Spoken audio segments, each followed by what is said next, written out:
ఓం గణేశ శారదా గురుభ్యో నమ.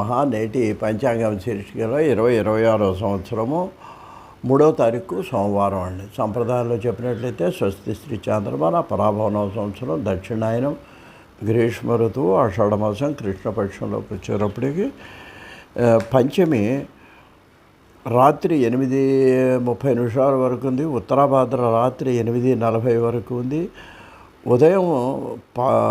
ఉదయం వర్జ్యం 6:33 నుంచి 7:50 వరకు వర్జ్యం ఉంది. దుర్ముహూర్తం 12:31 నుంచి 1:21 వరకు. అదేవిధంగా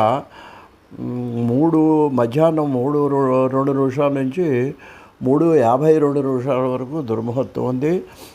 మరి వారము తిథి కూడా రెండు మంచిదని చెప్పుకోవచ్చు. మరి ఎందుకంటే పంచమి రాత్రి వరకు ఉంది. సోమవారం కూడా మంచిదే. ఏదైనా కాపాలు అవి చేసుకోవాలంటే చేసుకోవచ్చు.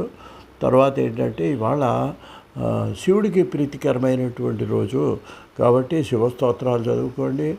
అర్ధనారీశ్వర స్తోత్రాలు చదువుకుంటే అనుకూల దాంపత్యం కలుగుతుందని, ఎవరన్నా భార్యాభర్తలో కలతలు ఉంటే పోతాయని పెద్దవాళ్ళు చెప్తూ ఉంటారండి.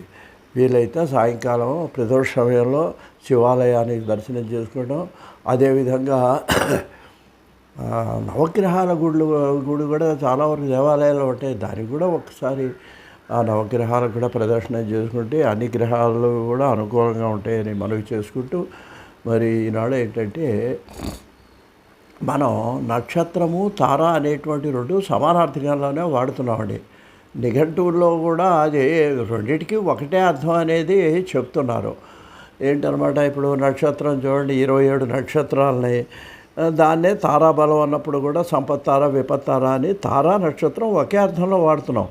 కానీ ఏమైందంటే ఆది చోదయంలో చెప్పేటప్పటికి నక్షత్ర గ్రహ తారానామ అధిపహ అని సూర్యుడి గురించి నక్షత్రాలకి, గ్రహాలకి, తారలకి అధిపతి అన్నాడు. అంటే అక్కడ తార వేరుగా ప్రయోగించాడు. దానివల్ల ఏంటంటే తేడా ఉందా నక్షత్రానికి తారకి అంటే నిఘంటు ప్రకారం పెద్ద తేడా లేదు, కానీ కించిత్తు తేడా ఉందేమో అని మనకు అనిపిస్తుంటుంది. ఏంటంటే తార అనేది ఆకాశంలో మినుకుమనే అనేక నక్షత్రాలు ఉంటాయండి.